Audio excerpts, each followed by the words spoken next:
Yeah, welcome to the Brown Boy Wonder Podcast. Reviews and reactions. Let's go.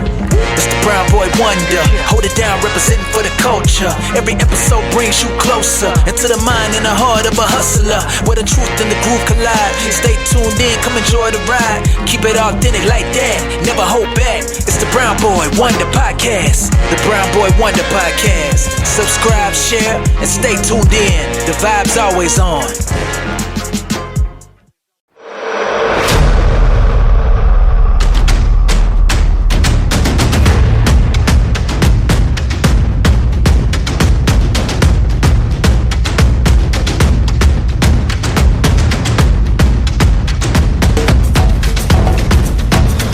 Brown Boy Wonder Podcast Rewatch Series presents Survivor with Brown Boy Wonder and Daniel McGee.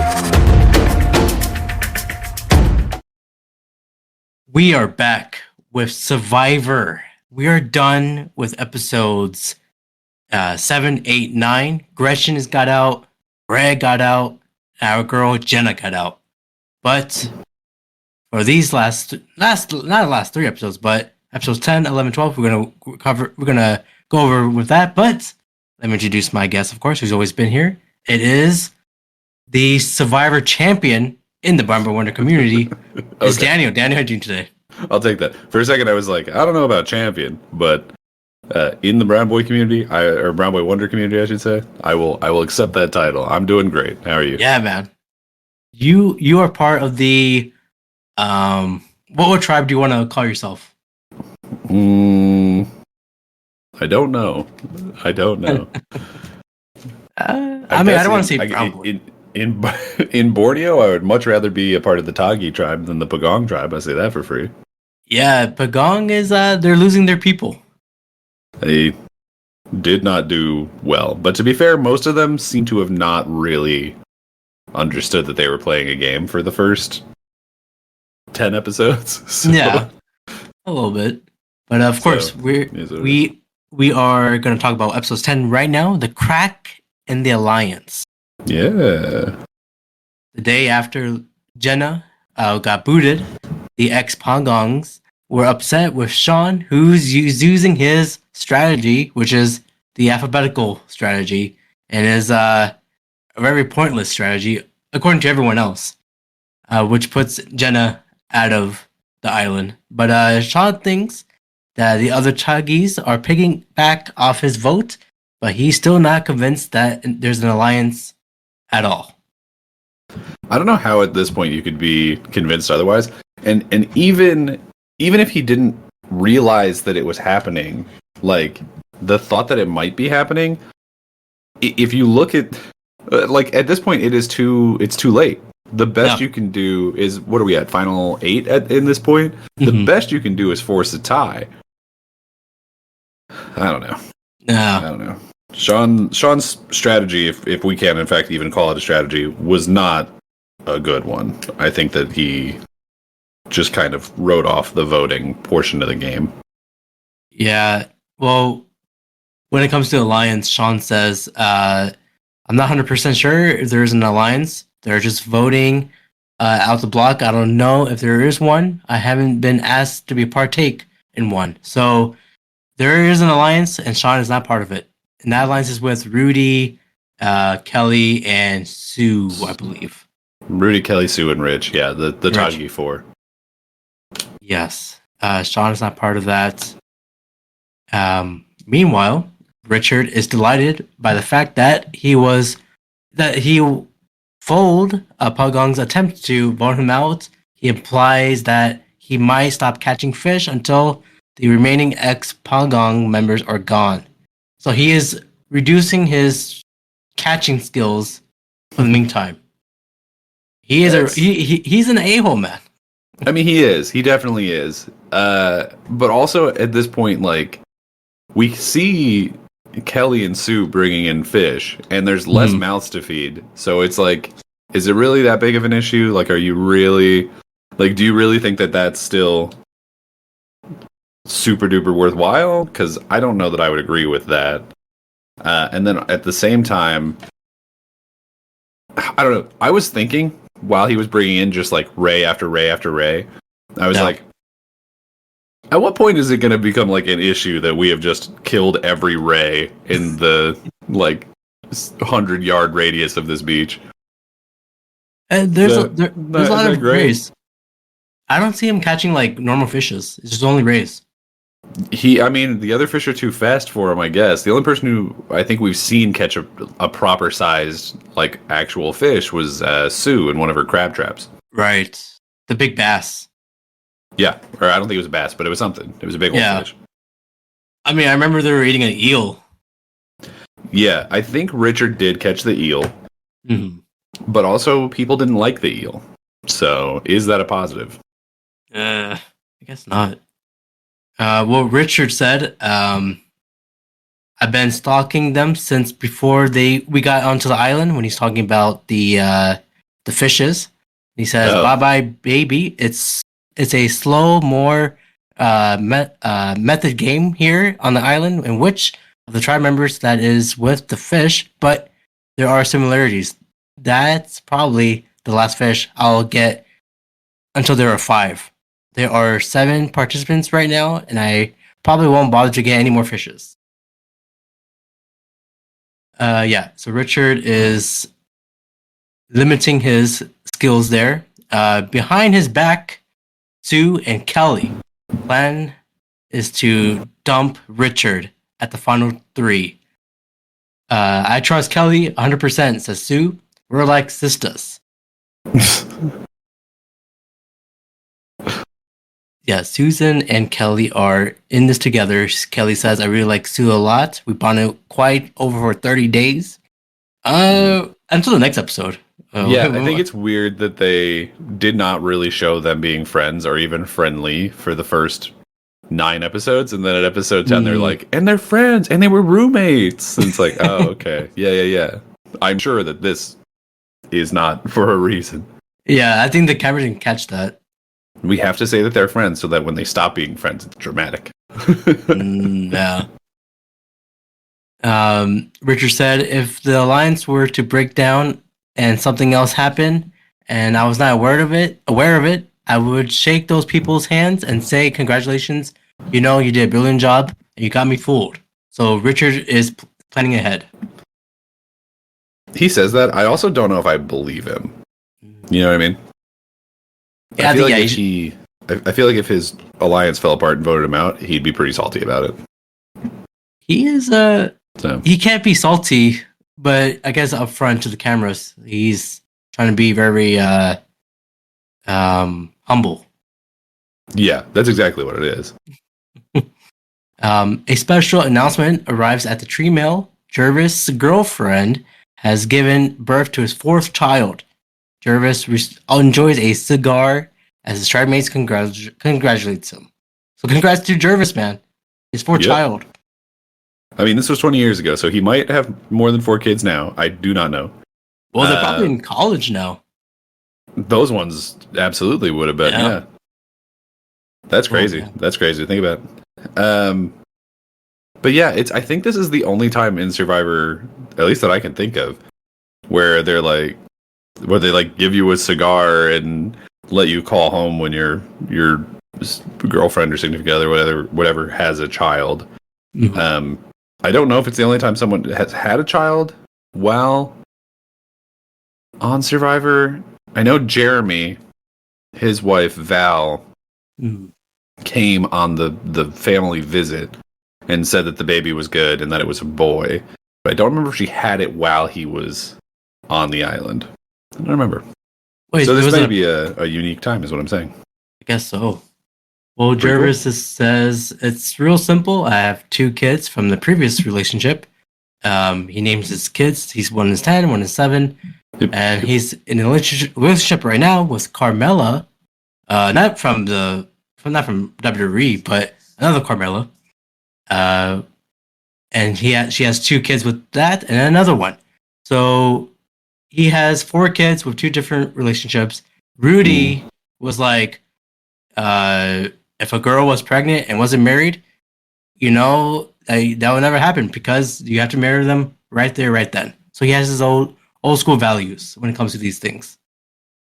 Yeah, he is really against having a child out of wedlock, which I don't know. I guess I understand his point of view on it, and I'm glad that he didn't like throw a fit about it to Jervis. You know, it's fine for him to say that in confessional and be like, "I don't like it." That's fine. He's allowed to not like it. But I think it actually shows some growth in Rudy that he didn't immediately just be like, I can't believe that these children are having babies out of wedlock, you know? Because I feel like day one Rudy would have been like livid. Oh yeah. He is playing a smart game. He is keeping his thoughts to himself. Yeah, I mean, I think at this point the only reason that he's still in the game is because Richard is keeping him around. But he's definitely learning, and you know, I gotta respect that to a certain extent. I agree. For the reward challenge, the contestants must race across a series of tiles without falling into the water. What are your thoughts on this reward challenge here? I didn't really care for this one too much. Like, I was reading back through the breakdown of the episode, and I barely remembered this one. I think if I remember right, it was not on screen for long at all. No. And it seemed like it was pretty much just an excuse to give Jervis a call home. Yeah. Like, it don't, not that everyone, like, you know, threw the challenge or anything, but it did not seem like it was going to be able to go any other way. You know what I mean? I agree. It was, I guess it was like less than 5 minutes. And then boom, Jervis won. He beats Richard to take the prize, earning himself a slice of good old pizza and Good a phone old call fashioned home. pizza. Oh yes. Jervis offers everyone a small bite of the slice. Very good of him to do that. But Rudy declined his offer. Why? Why, Rudy? Why you want to take a bite of a pizza? Rudy hates pizza, confirmed. Now we know that he is a monster. Also, when they got the pizza, they got it from the helicopter. So I guess you call that like an Uber helicopter? They must have flown it in from the closest Papa John's or whatever the hell it was. In Malaysia? I mean, look, I don't know what they got in Malaysia. Well, good pizza, cheesy pizza, fast food pizza in a remote island. That must have tasted good. Yeah, after not eating for that long, even one slice of pizza has got to be wonderful to have. Well, yeah. Right. Day 29. Let's go. Almost done, baby. Almost done. 10 more, I think, 9 more days left? It's 39 days. Yeah. But at not a normal season, a modern season, it would be over by now. Because since Survivor 40, they've done, I think it's 26-day seasons. Mm-hmm. So at this point, the season would be done. We would have a winner. That is true. So, well, this is the first Survivor, and we're going to almost 2 months. Shouldn't it just do 2 months? Why 39 days? You know, I cannot be sure why they chose that number. But I can tell you Australian Survivor goes for almost 50 days. And that one seems like hell. So you look at before and after pictures of Australian Survivor, not to be confused with season 2 of American Survivor that took place in Australia, but the Australian spinoff of Survivor. People are losing weight like crazy over there. Like they are not coming out the other side the same way they went in. Even normal, even like American Survivor, there's people who are losing just so much weight. Oh man. Well, Grayson Waller, another WWE wrestler, he was also known for Survivor as a contestant. Did he make it, or did he did his best in Survivor? He was an Australian Survivor, and I don't remember if he made the jury. Even he didn't. He definitely didn't win, but I don't remember if he made the jury. But he's one of 3 WWE wrestlers to show up on Survivor. 4, if sort of. Johnny Elite or Johnny Nitro. What's his name? John Morrison. He was on Survivor. Ashley, what was her last name? The one from like back in the Attitude Era. Are you talking about Ashley with the M?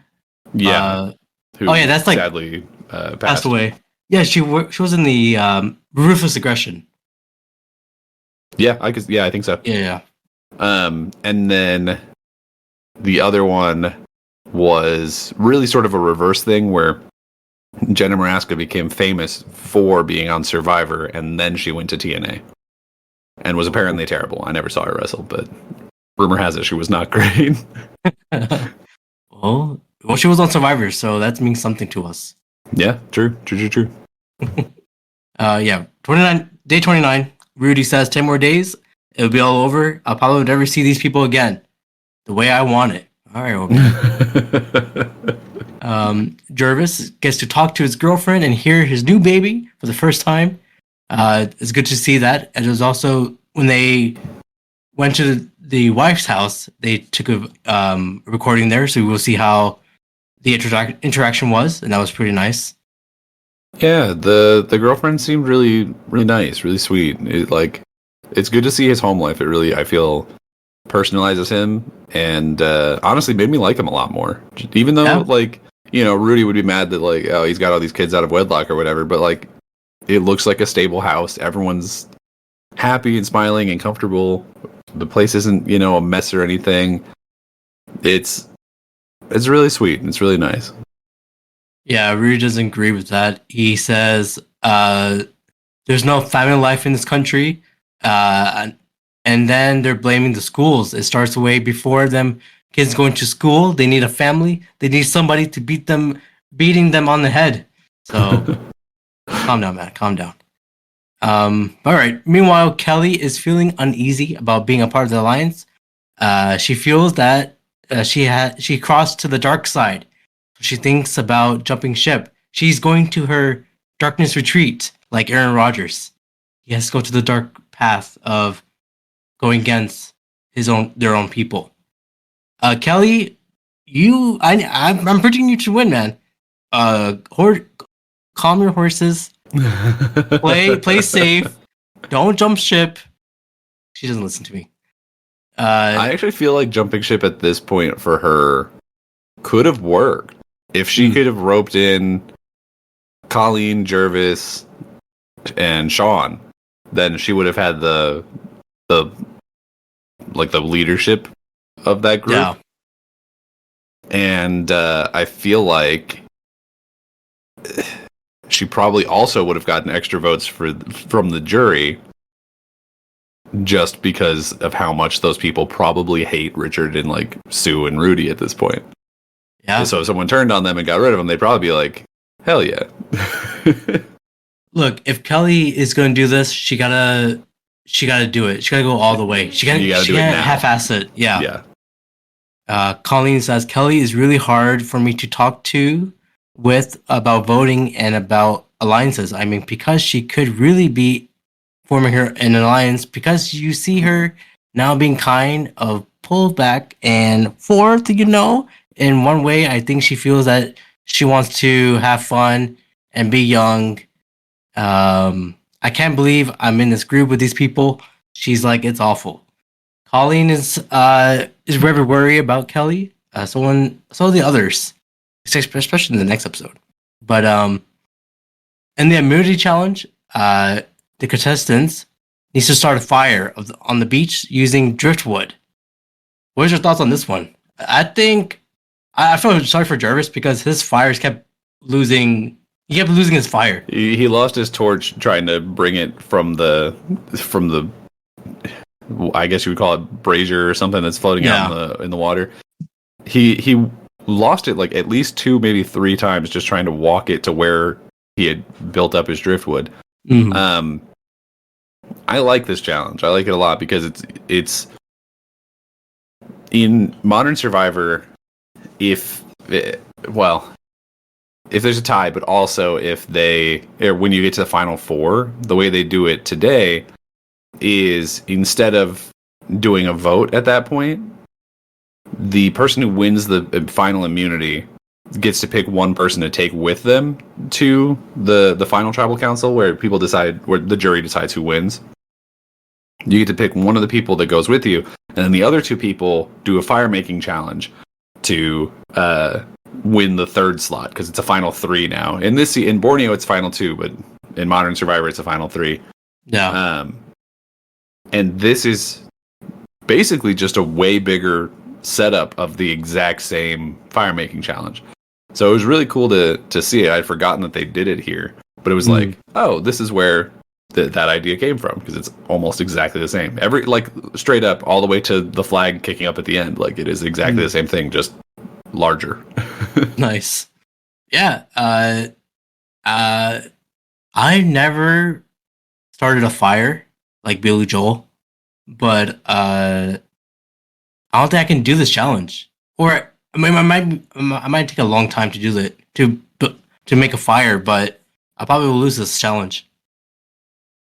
I think just looking at how long it seemed to take some of them, I think I could do okay. I don't necessarily think I would win. I would definitely do better than Jervis, but Yeah.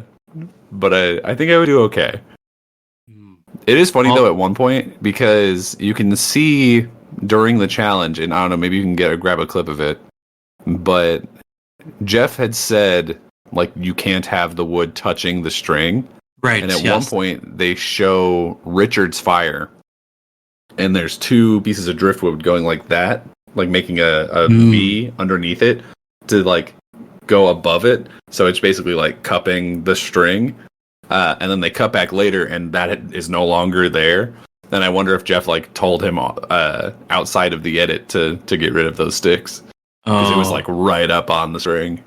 Man, he's cheating. I mean, I think he was just taking it as close to cheating as possible without actually, and that was probably, I guess, too much for Jeff. Yeah. Well, Richard won the challenge, of course, as a chicken dance. Yeah, that was a very awkward dance. Very awkward. He like flapped his arm like a chicken Yeah. and ran around in a circle. All right, this guy. Yeah, Richard won. Now it's day 30. Back to the Ratana camp, Jervis and Colleen, the remaining ex-Pongong, known to be in danger. They hope to strike an agreement with Sean and Kelly with the Tagi Alliance. Yeah, so the Pongons are not safe. We know that Tagi are, when it comes to alliances, there are more of them, and then we'll take them out. If I was the Pongong right now, if I was Colleen at this moment, I'll just jump ship. It's so weird because they keep toying around with the idea of like, I think Sean at one point even says like, well, if they do that vote, if they vote together one more time, then we'll know for sure it's an alliance. And it's like, what are you talking about? Like, it's so clear at this point what's happening. And this is your absolute last opportunity to do anything about it. And Jervis, to his credit, tries. Jenna tried before she got booted, but it wasn't enough. And then you look at how the vote breaks down, and it just doesn't even make sense. Like, they're just not trying to get out the people who they need to be trying to get out. Like, I don't know. It's genuinely infuriating up until we get to the final 4 of just people not even attempting to win, it feels like. I feel like they just give up. I think they're just too tired. I mean, they're Colleen too tired literally said that she did. Yeah. Jervis goes to this tribal council with a target taped onto his shirt. like he knows what's happening and he doesn't do anything about it. I mean, he tries, I guess, but I don't know. It's irritating. It is hard to persuade people when their mind is set on one thing, especially when you're on the island. I don't know. I guess you just give up if you can't convince It's definitely tough, but I think if you can pitch it to them in the way of being like, look, your only chance to get away from the people in your alliance is right now. And if you go to the final 2, final 3, if it's Modern Survivor, with people who you have been making all of the same decisions with the entire time, you're going to, at minimum, split votes because people are not going to be able to know who made what decision. And if you're Rudy or even probably Sue, looking at this situation, in modern Survivor, you're probably not going to get votes because people would almost certainly look at this alliance and know that the only people really playing strategically are Kelly and Richard, and so they would give votes to those two people and not even look at Rudy.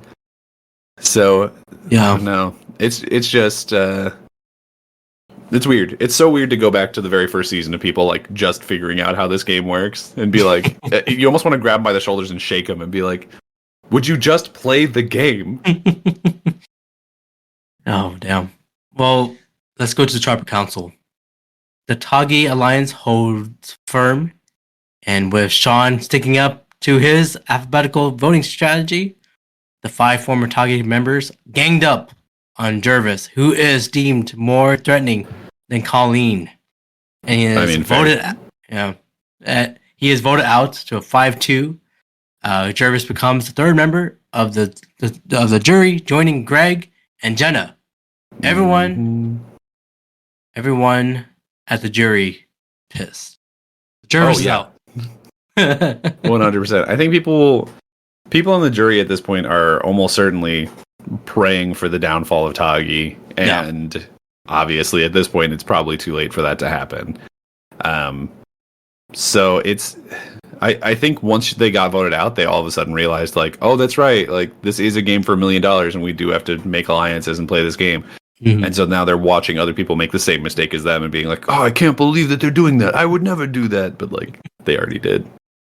Yeah. So I feel like because Jervis got that reward of get the pizza and the phone call, I feel like whoever gets a reward challenge, they'll probably be gone.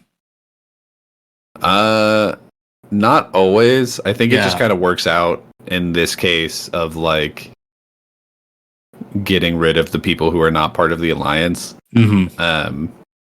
Because it definitely is a trend a little bit here, but I don't necessarily think that that's like their number one reasoning, unless Richard is like secretly really jealous that he just cannot win any of the reward challenges. Well, Jervis, the guy who made that sexist joke, he got Joel blamed for it, which is really funny. His final words are, first off, I would like to say that I don't hold any ill feelings towards Rich and Sue and anybody in the Tagi for making an alliance and picking us off one by one. It's just that my tribe didn't want to do that. They wanted to keep an open game, fair is fair, and let the best person end up winning the $1 million. Mm-hmm. I don't know. With the one really unfortunate joke that Jervis made, it feels bad to say this, but he is probably still one of my favorite people from this season. Sure, yeah. Because he's just like, he's a lot of fun, and I feel like you get to watch him grow a little bit, right? Because he makes that joke, and then I think he realizes pretty fast, like, oh, that was a stupid thing to say, and sort of like tries to come back from it. And like, everyone seems to still like him, so I don't think they really took it like too seriously. Yeah. Which is nice. Plus then like you get to see his family, and like he's probably one of the funnier people on the season, so it is a bummer to see him go. I mean, we're right at the end of the season anyway, so it's not too much of a dagger. But shout out to Jervis. I really liked him. Today, Jervis is the owner of a cigar lounge, apparently, in New Jersey. Oh. So I don't know if that's at all related to him getting a cigar on Survivor. Wow. Maybe what part of New Jersey? Somehow famous for that. It doesn't say, just New Jersey. Damn. You can probably look it up if you're ever back in town. Oh, maybe. I'll probably meet him. Hey, man, I saw you on TV. Be like, hey, man, big fan. His luxury item was that deck of cards that we see him using constantly. So, yeah, I think that is a good luxury item because a lot you'll more be bored. Than a lot of people. Yeah. I mean, honestly, his having that deck of cards may have been a big reason why he stuck around as long as he did, because people were just like, I want to continue to play Go Fish or whatever. Yeah, something. Yeah. Better than shampoo. Whoever brought that. Well, I don't know why you would bring shampoo. That's so stupid. It was Joel too, who has like super short hair. Like it wasn't even one of the girls with long hair. Whatever. He likes to be fresh. And then the only other thing I have here for Jervis is, so apparently while Borneo was airing, there was a hacker who broke into the CBS network and pulled a series of pictures from Survivor where every one of the contestants except Jervis had a big red X over their face. And so he leaked that Jervis was going to win like weeks before, obviously, he got voted out. And everyone thought that was true for the longest time. Wow. But CBS admitted after the fact that they had created the fake leak to mislead people into thinking that Jervis was going to win to like stir up a little bit more excitement. Oh no. Okay, it's 1999. I guess a hacker can just go in there and see it. I guess. Yeah. Well, but the hacker was apparently fake, so Oh. I don't know. All right. Pretty exciting. But it's cool that they were that they at least decided to say that it was Jervis. I actually have. If it was Jervis who wins the whole thing, I'd be fine with that. If he wins the whole thing, or if he won the whole thing, I'd be fine with that winner at season 1. Honestly, yeah. I mean, there's not a ton of people from season 1 who I would have been happy watching win. And at this point, there's only one left, and that person is Kelly. So here's hoping. Look, Kelly has made it to this far, man. I feel like she's a winner to me already. But if she wins the whole thing here, I'm gonna do. I'm gonna be like Richard. Okay. Go nude in the streets. If Kelly wins. Your streets already seen you dressed as Batman. I don't think that they can also see you nude. Well, they're gonna see the richer side of me. I'll say. Oh no! I hope you. I don't think people need to see the Richard side of you, bud. Well, let's get into episode 11. This episode and the next episode after that is get spicy. Yeah. Long hard days. It is now day 31. Everyone, or the remaining 6 of the Britannia members, are weak, hungry, and homesick. They are tired of this. They are tired of this game. Colleen has an entirely different reason to be more miserable as the last remaining Pongon member. She is on the outside looking in to add to more of her troubles. Oh my god. Her legs legs are messed up, dude. Yes, bruised, gashed. It does not look good for Colleen's legs. She at one point says that there are bugs living in her leg, which I know she's exaggerating, but the idea of that is disgusting. Like worms just going around in the flesh. I mean, that's not actually happening, but they are like flying around on her legs a lot because of all the, disgusting rot that's happening there. A girl needs some Neosporin in a shower real bad. She needs everything, man. I mean, it might be a disease. She might be carrying some disease on her legs. I don't know. I mean, yeah. I mean, I don't know if it's like disease, but it's probably an infection. Yeah, for sure. Like, I wouldn't be shocked at all if that was a series of staph infections running down her leg. It's like everywhere too. Like not like on one spot, but it's like both of the legs. It is both legs, front and back. And she says that her legs are like in constant pain, which is awful. Like, ugh. I do feel like they do a better job in current Survivor of taking care of people after they get hurt. Yeah. But then at the same time, I mean, we'll get to it, but there's an injury, I think this episode or maybe the next episode, where we see it gets like properly taken care of by a medical staff.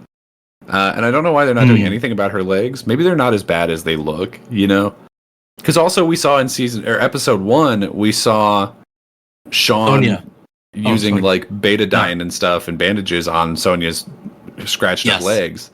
So yeah, we're Sean right now. Ran out or something. Okay, maybe. Yeah, or maybe Sean just really doesn't like Colleen. Is like, what do you need those legs for? Colleen says, "I'm the lone survivor of the Pongon tribe. My legs are dying. I'm a dying breed. Rudy just sits back and watch it all happens. He never asks for any help. All right. Meanwhile, Sue is getting annoyed with Kelly, who has been trying to distance herself from the alliance to impress the currently all Pagong jury. Ooh, this is not good. I don't know if that's Kelly- like her direct reasoning, because the way that she talks about it, it seems like she's almost regretful of being in the alliance, and I think maybe part of that is because everyone else seems really upset that the alliance exists. But also, she says at one point, like, if I'm really going to survive, I need to do it by myself, which is not necessarily true, and certainly is not true outside of this season of Survivor. Like, alliances are a very normal thing, and you should not, feel guilty about doing them at all. But I think there's some merit to it. Her basically being able to respond to the behavior and attitude of the other players around her is one of the most important skills to have when playing Survivor, is the ability to go, people don't like this alliance and will probably vote more negatively towards me in the end of the game if I'm so lucky as to be there. I need to distance myself from this. It is incredibly smart for her to be able to see and do that. So I don't know. It's looking real good for Kelly. I think that she is unironically the smartest player in this season. Yeah, but the thing is, it gets awkward, especially on the island with the other Toggy players, because Susan says Kelly is staying in the alliance at this time, but then she's trying to make herself look good with the other team in case she comes down to the end. Oh, I didn't align with them. We're in this together. No, sir, you do not look good. Kelly's like, I don't give a rat's ass what you think. Let's go, Kelly. Please don't. Please. Kelly. It's so like talking out the side of your mouth for Sue on this, though, because we saw her not 2 episodes at Tribal Council not admitting to Jeff in front of the jury that they were in an alliance. Yes. So her talking about like, oh, she's just trying to distance herself from the alliance is just her being salty that she knows that she can't do that because she did lie about it, because she did, so publicly be part of this, like a leadership part of this alliance. There's no other choice for her. And so I think she's just getting pissy because Kelly is like, hey, you guys have become villains in this game and I would like to not. So I think there's an aspect of jealousy to it. Yeah. Kelly, if you hear me right now, I know this was recorded 24 years ago, but girl, stay your lane. Not stay in lane, just be careful. I know what you're doing a good job, but just be careful.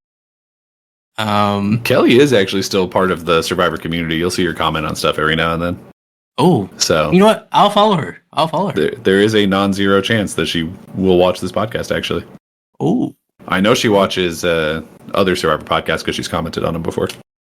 I'll tag her on every episode. Go for it. At the beach, at the challenge beach, Jeff rolls that the group with a reward, a trip on the yacht with a hot shower, a delicious meal, a comfortable bed, a satellite TV. The challenge required the castaways to answer the trivia questions about the island. Some of the easiest trivia questions I've ever seen in my life. Yeah. Was it this one? Oh no, what I'm probably thinking. You're thinking of the Rudy thing later. Oh that's yeah, okay, that's different. We'll get there. Okay. That was really funny. But yeah, we'll get there. This one was it was just like trivia questions, right? Yeah, it was literally like survival questions. I think was a lot of it. It was like if there's cube. Water inside they're holding a big cube and they gotta like walk forward every time they get an answer correctly. But the questions are like, if there's water inside new grown green bamboo, what do you have to do to it before you can drink it? Like just like normal survival questions, which is a fair question. I feel like to ask if this game was really about survival. But it's kind of not. Like they give you food pretty often. You just have to win the challenges, or honestly, like they give you rice and stuff.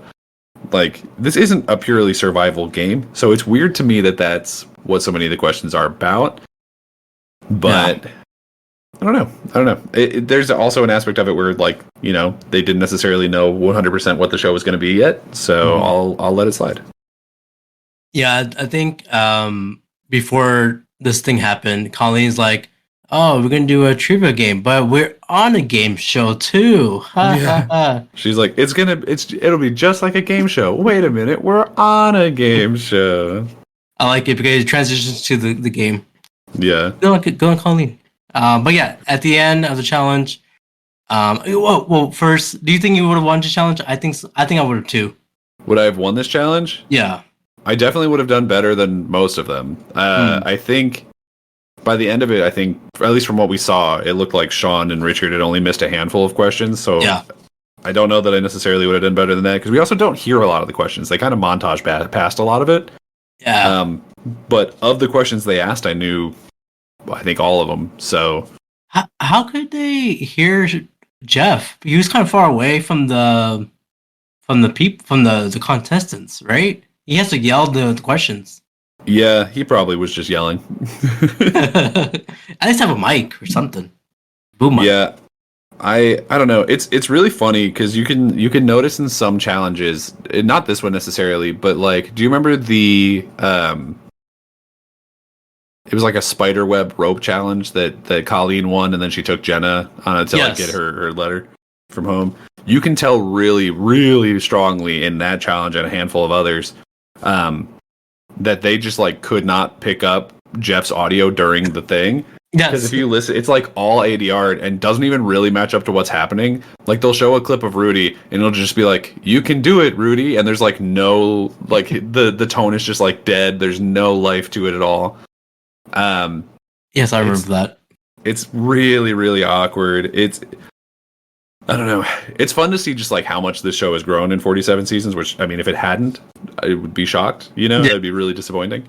But man, things like this, like the budget on this challenge in particular, where it's literally like, we put some wood tiles on the ground and handed you a cube with some paint on it. That's crazy. That's straight up crazy. Sean wins the challenge. Jeff tells him he'll get to choose one other castaway to join him for breakfast on the yacht the next morning. Yes.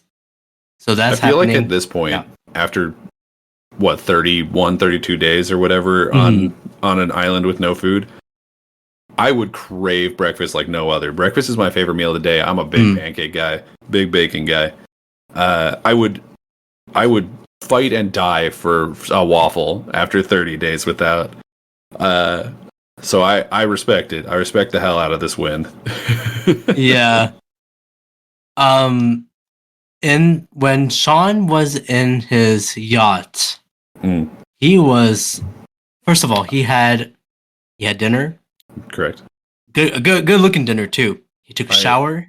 I feel like I know which part of this you're gonna get stuck on. Yes. I feel like there's exactly 1 second of the enjoyment of this reward that you're gonna be like, what happened here? I was like, whoa. So he got a hot shower. We saw him naked. We didn't see him naked. It was through a very blurry door. You didn't like see his butt. Yeah, but we know what's on the other side of the glass there. He took a good shower there. He got on his robe. He got a massage by this masseuse, as they say. And then at one part, the masseuse smacked his ass. Yeah. He makes some kind of joke. I don't remember what it was, but he says something and she like laughs. And then she pulls the towel down that he's wearing and just like slaps him right on the ass. And the really awkward thing about that is I don't think that's a real masseuse. I think that's just like a member of production. I think that's just a person who works for CBS at the time. And she was like, all right, well, may as well slap his ass. They'll just cut it out of the edit. Surely that won't make national TV. Uh-oh. Oh, no. Wow, I was like... It was pretty funny. Yeah. It was really quick, too. Yeah, I was not expecting it, but it was like, it felt like a bit out of like 40-Year-Old Virgin or something, you know? Oh man. Well, it's day 32. 32? There was another important part of that night, but we'll get into that. Day 32, as the morning arrives, Sean speculates that he will probably pick Kelly to join him since he owes Kelly a dinner. When did this happen?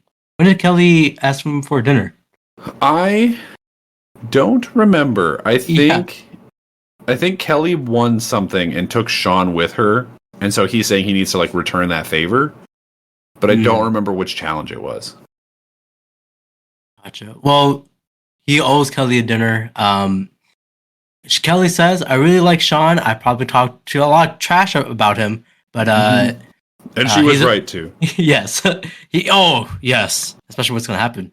But he's a really good guy. He really doesn't get to bring one person. He said he's going to bring me, and I'm a little stoked up. I might get to spend a night on the yacht, which would be pretty cool because I kind of need a shower and some food." Meanwhile, the camp is struck by a heavy thunderstorm. While Sean is enjoying his yacht, the others are not enjoying. They are going through a thunderstorm. But later, Sean surprises the group by choosing Richard instead of Kelly for morning breakfast. It's so stupid. It's so stupid. What? What? Why? Because he's aware that he owes her a meal for whatever reason. Although like you said, we don't really, as the viewer, remember why. But he said that. She has said that. So it's like a known thing. We know that both people agree that this is a thing that needs to happen. He has also said it publicly in front of the other players, which means there's really no going back on it. Yeah. And then he asks her, like, do you want breakfast? And she's like, it's your choice. And he goes, okay, then I'm taking Richard. A man who has eaten so well for the entire season and does not need an egg breakfast or whatever. I don't know. It's such a dumb choice. I don't know. This is, among a series of poor choices by Sean this entire season, this is arguably one of the worst. You immediately put a target on your back because 100%. Of that stupid decision. If you're not going to pick Kelly, pick Colleen. That girl needs help. 100%. Absolutely take Colleen. I don't want to think of Colleen. Like, because he's also not part of the Alliance, really, and is upset that the Alliance exists. So, taking Kelly is one thing because she's kind of on the outs of the Alliance. Yeah. But if you're not going to take her, why would you not take Colleen, who they seem friendly enough, the two of them, and we don't really ever see Sean and Richard talking, so I don't know what the relationship there is. I don't know. It's just such a weird choice, especially maybe he wasn't as annoying to the other contestants as he was to the viewers, is the only thing I can assume. That's all I know. Well, so when he picked Richard, he got into his yacht. We just mentioned before, he got slapped by the masseuse or production staff. That happened. The next morning, the yacht picks up Richard to have breakfast with Sean, and especially at night, Jeff brought in his dad. Sean was stoked up. He was happy. Yeah, it's weird. So pretty much every season of Survivor up until 40, they do a loved one visit. That's a very common reward. It happens at some point at pretty much every season. But it's very weird that there's kind of 4 loved one related rewards this season, because you've got the video, and then for the like archery thing or whatever that was, then you've got the letter from home that Colleen won on the spiderweb challenge that she gave to Jenna. Then you've got the phone call home, which, to be fair, that one may have been added last second as like a hey for Jervis.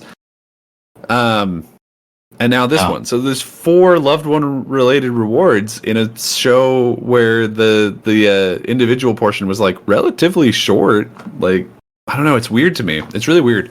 But apparently the way that this worked is they had everyone's loved one waiting at an airport, like waiting to fly out. And then as soon as they got word of like who had won, they got him on a plane and started flying.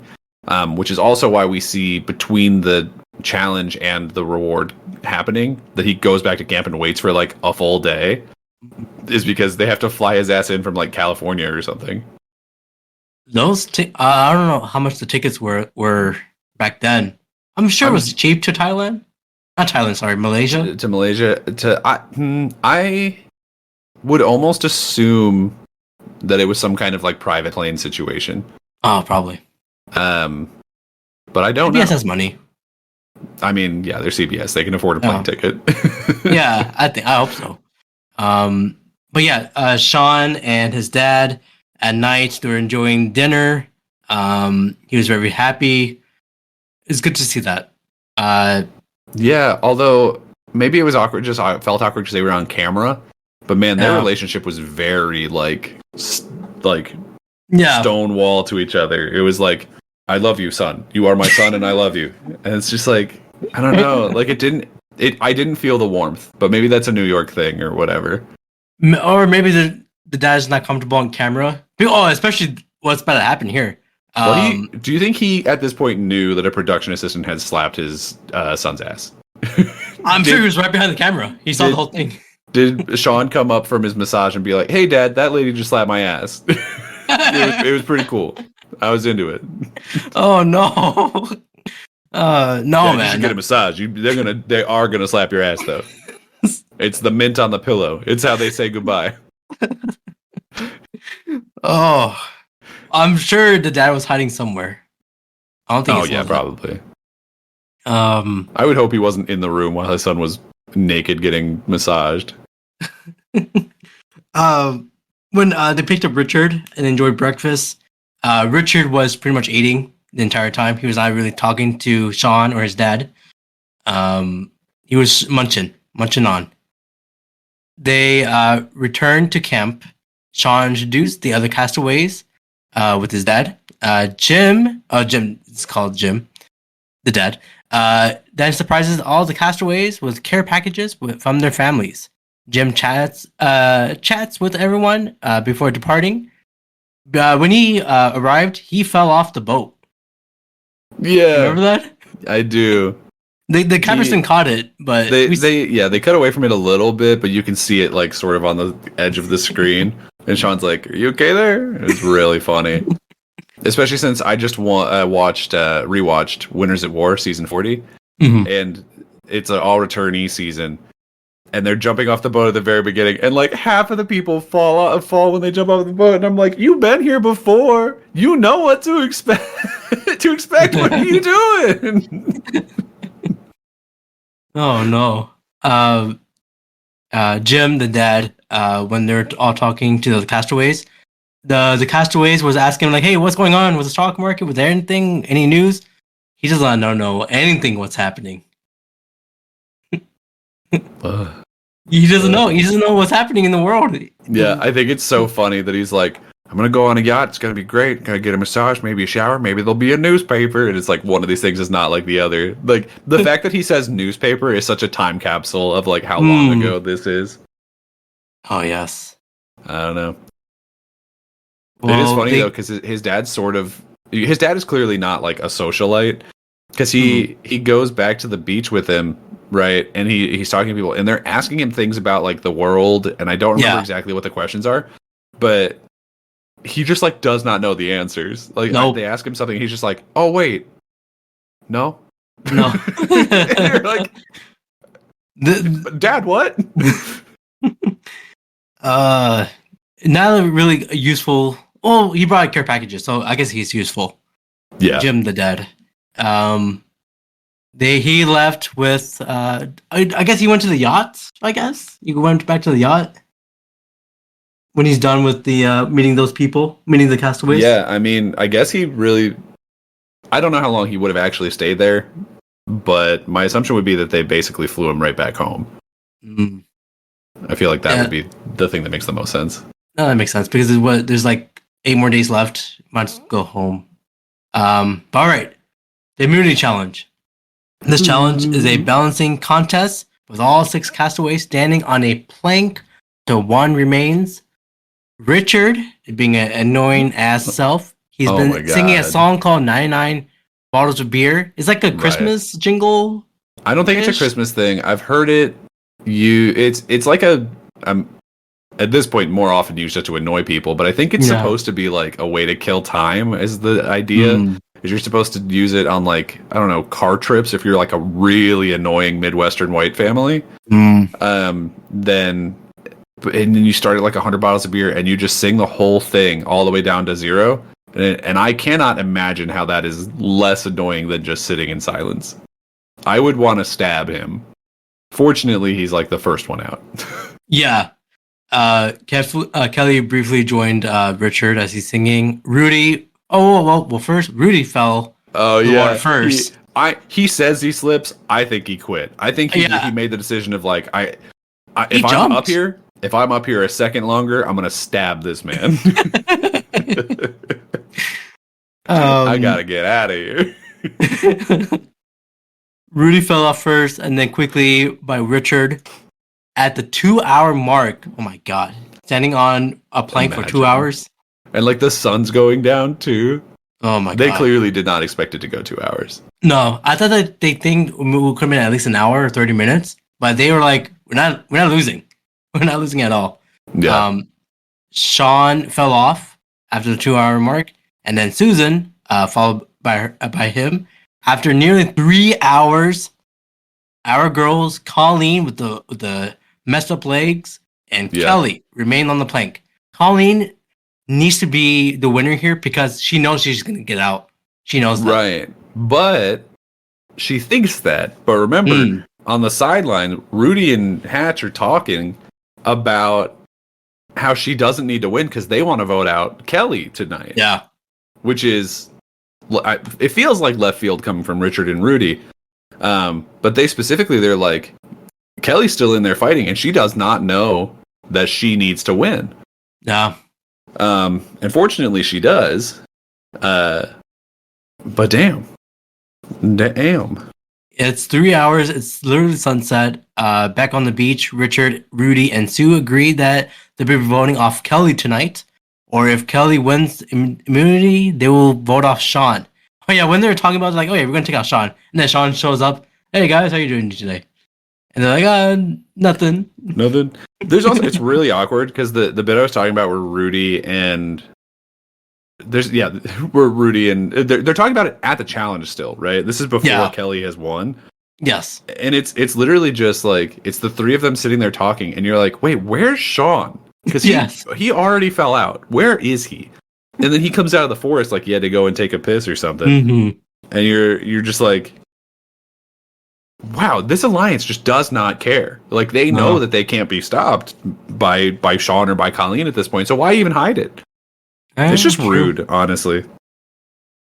Colleen falls. Yeah. Colleen falls in the water while trying to adjust her footing, giving the immunity to Kelly. Yes, Kelly, she is safe for this episode. I'm happy. Kelly. As tribal council approaches, Kelly declares that she is no longer part of the Tangi Alliance and instead will vote with her own conscience. All right. Goes to tribal council. Tribal council, baby. Kelly vote does not make a difference as Tagi Alliance decide to eliminate the last Pangong member before turning on their own, while Kelly and Colleen vote for Sean. The other Tagis finish off the Pangong tribe by making Colleen the girl with the broken legs, not broken but messed up legs, as their final victim. Colleen, as she's leaving, she says, "Be nice to each other, okay, please." Once she was gone, Richard commented that Colleen was a wonderful person. Ugh. She is. Yeah.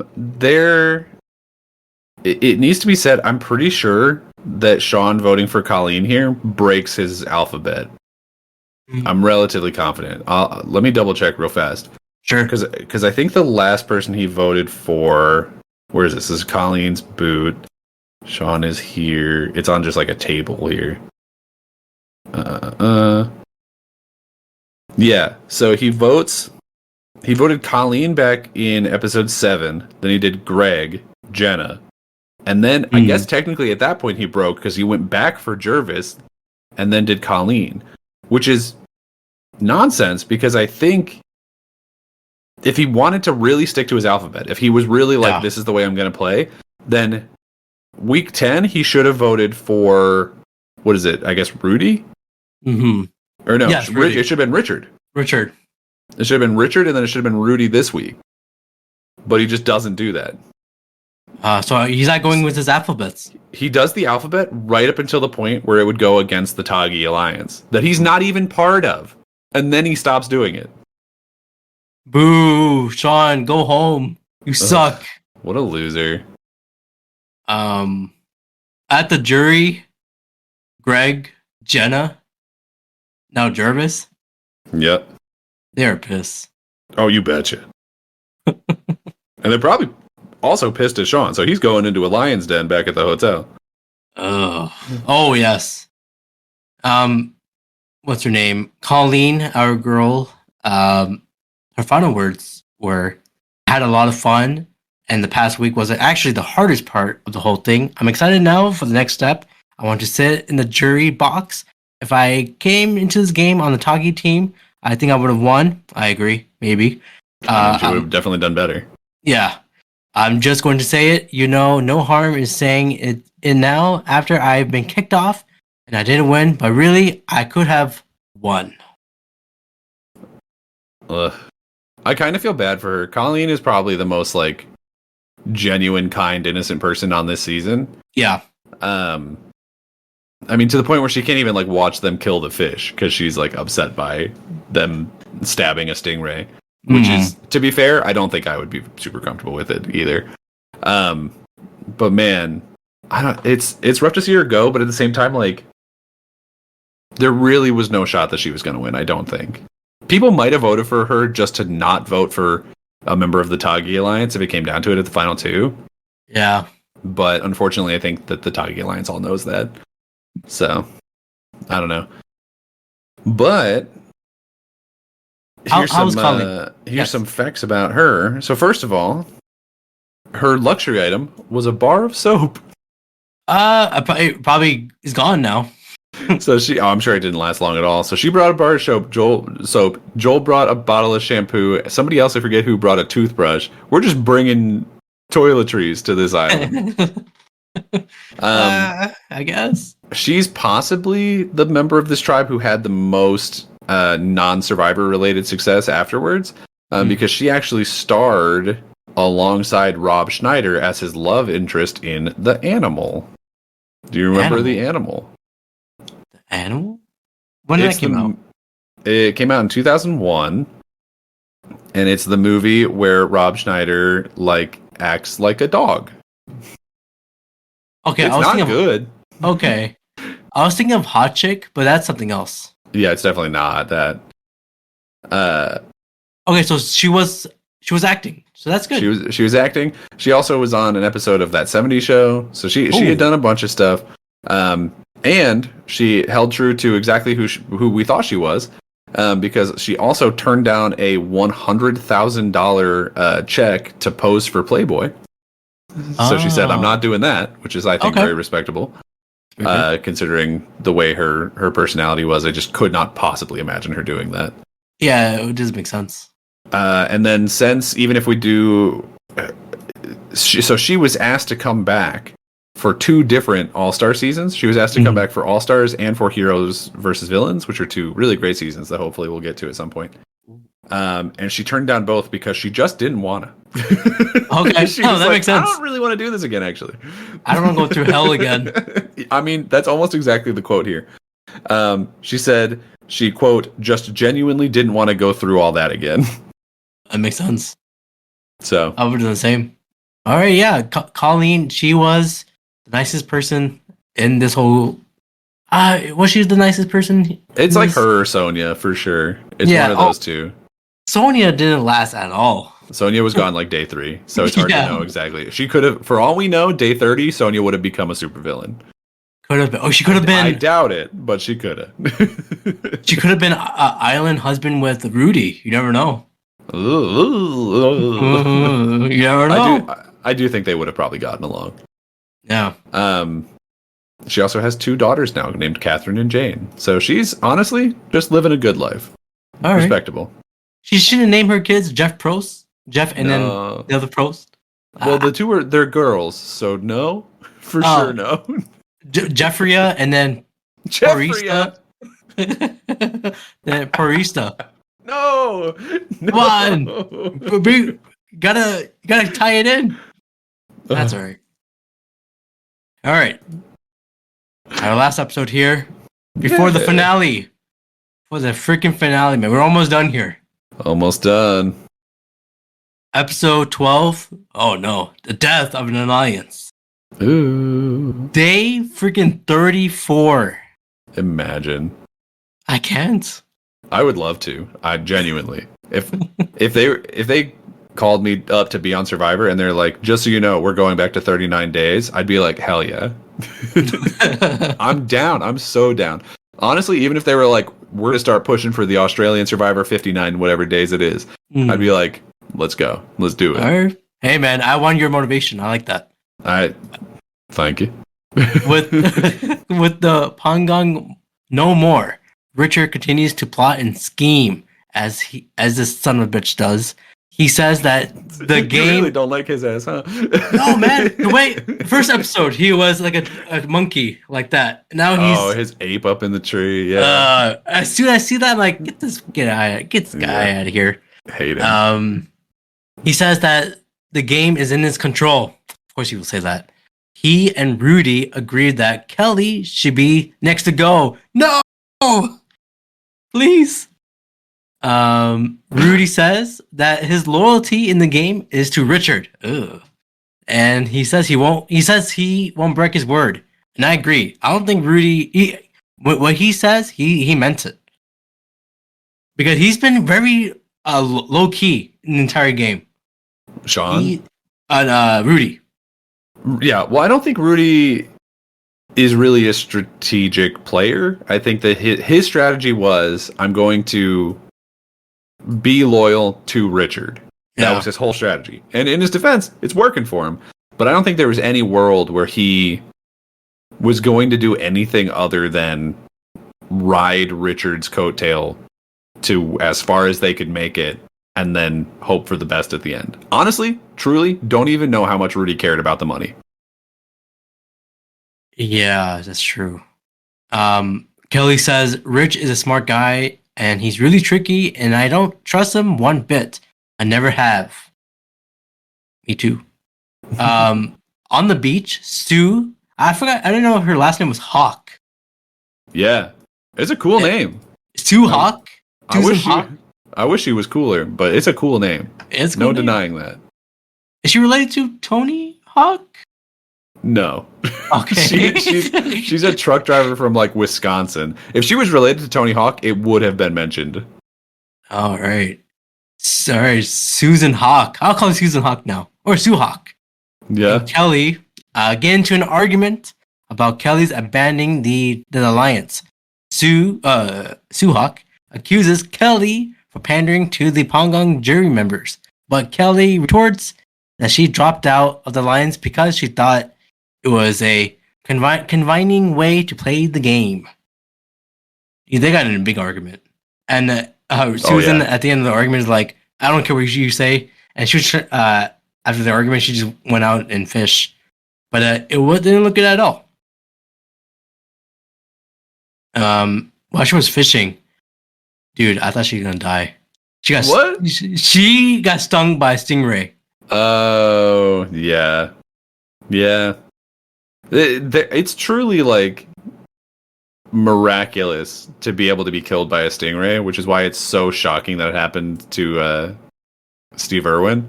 Yeah. Because she got stung right on the hand and all it did was like swell up. You know, it's really to be fair, it could have been a different kind of stingray. It probably was. And I'm sure it hurt like hell. She was complaining about it, and she's a tough lady. So yeah. I guess she got stung by like small stingrays, but when Steve Irwin died, I think he got stung by like a mama stingray, and I think he got stab in the heart or like in the chest area. That was the big problem, is that somehow it managed to like skewer all the way through and hit his heart, I'm pretty sure, or something. Yeah. I don't know. Yeah. Either way, this raises further question as to why we were not taking care of Colleen's legs, because in like the next scene, her whole arm is bandaged to like here. It's like these two fingers and all the way up to like at least the wrist is wrapped up. And it's like, I don't know, maybe they were more concerned about it because it was a bite from an animal. But like some of those bites on Colleen's legs were from bugs. Those can't be any cleaner than a stingray. Oh man, they gotta. They can't do anything because they're on an island. You gotta survive. That's the whole point of the show.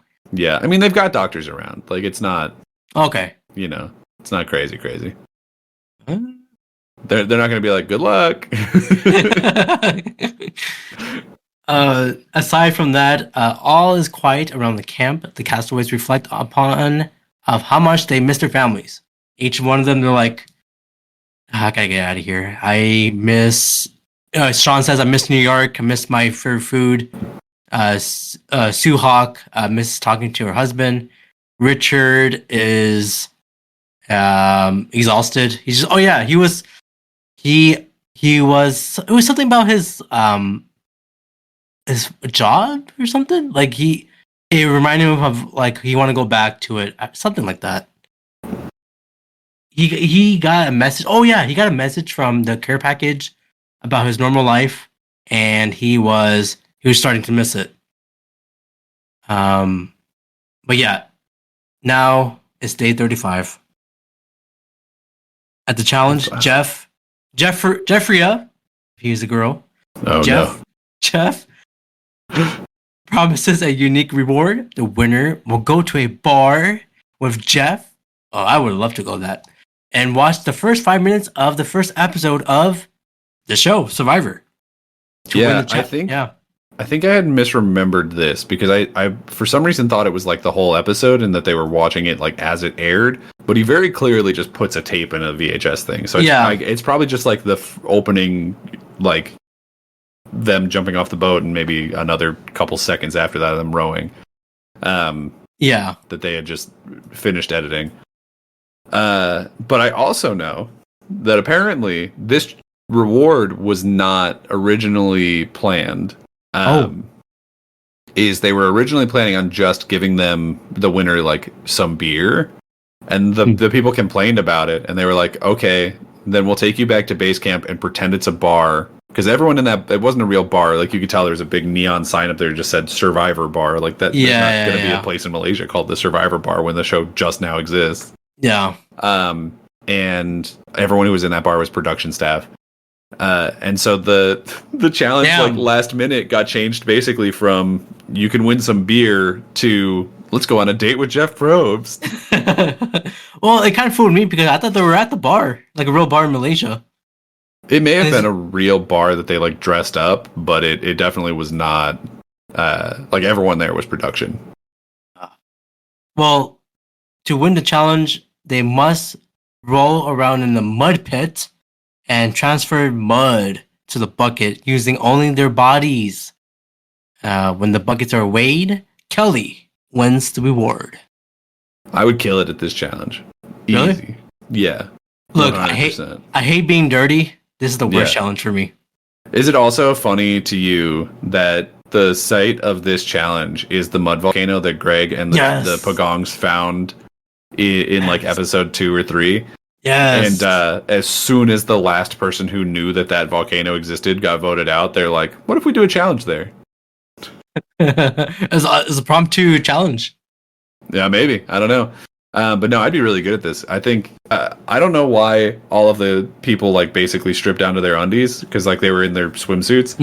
But like if you were wearing clothes, you could potentially like basically scoop it with your shirt and then just like win. Maybe they told them not to, but I don't know. It feels like there were strategies to win this faster that people were just like not using. Kelly stuck a big ball of mud on top of her head and like wrapped it in her hair. And then you see her just like tip it in and it's just like gunk. I do want to say this challenge is messy, but it kind of reminded me. Do you remember? Especially when they're putting the mud off their body, off their skin to the pit. It reminded me of that creepy ice cream video on YouTube of the guy like there's ice cream all over his face and he has a creepy face and he's like, I do. I wish I didn't, but I do. I do know what you're talking about. It reminded me of that, especially when they were taking all that mud out. It was like kind of reminds me of like that guy's ice cream head. It's something you watch at night at 3 a.m. But yes, Kelly wins the challenge. She was blindfolded twice. It was one blindfold and then another blindfold on top of her. And she was like, whoa, it's a bar. And Jeff's like, hi, here's a tape. Yeah, I think that's what really makes me think that it must have just been a building like in the production camp or something. Because why else would you need to blindfold her to walk her through a Malaysian village? You know what I mean? Unless she was going to potentially see like things being set up for other challenges or like something like that. I don't know why she would need to be. Maybe it's for us. Blindfolded. It's just for us. We needed her to be blindfolded because if we saw her eyes, it would have been really awkward for us. Yeah, it's like, oh, she should be kidnapped and be in this bar with Jeff. But she enjoyed it. She drank some beer. She has some ravioli. She has like spaghetti. We go to a bar and have bar peanuts, beer. I think specifically Bud Light, and then a big old bowl of spaghetti pasta. And it's just I do not understand. I do not understand the combination of foods there, but I'm sure she was thrilled to have it. I'm sure. I mean, get some protein in there. Get some fish. Something. Not spaghetti. Frankly, they've been eating a lot of fish, or at least a lot of stingray. True. Or some chicken. Something. Some chicken. But yeah, so everyone enjoyed watching that tape. Now, my favorite thing about this challenge, real fast, is that she's just sitting there with Jeff, and they're just talking about the game, and she's mostly just complaining about like Sue and Rich. She's like, "These people suck, dude." And Jeff's like, "Yeah, that's great, dope." I did say beginning of when we first were watching this, I was like, "Oh man, Jeff is kind of rude when he's like casting out these castaways." But now after all these episodes, I feel like now he's a little bit more friendly to me. So I like Jeff now. Day 36. 36. When Kelly returns to camp, she quickly learns that Richard, Stu Hawk, and Rudy haven't included her in the final four plans. She realizes she's on her own. She's like Miles Morales. I'm gonna do my own thing. If only she was that cool. Yeah, everyone. The alliance has their own set of rules, and Kelly's not part of it. Now, the immunity challenge. Jeff tells the group a story about. Oh yeah, here we go. About the Malaysian folklore. The castaways must answer 5 questions about the story to retrieve 5 masks. It's a close contest. Aside, Rudy, he kept saying, "I don't know. I don't know." So it's a weird like riff on the Blair Witch Project, which it starts out super awkward because they find like their tree mail that just has a camcorder on it, and they watch a video, and it's Jeff like sweating his ass off in the forest, and he's like, "Survivor Blair Witch Project, it's sundown, be there," like something, and like you said, it's a trivia thing. So he tells them the story about like, oh, the ghost will steal your name, blah blah blah, whatever. And then you have to run to all these different places and answer trivia questions into the camera, as you have to like record yourself saying the answer.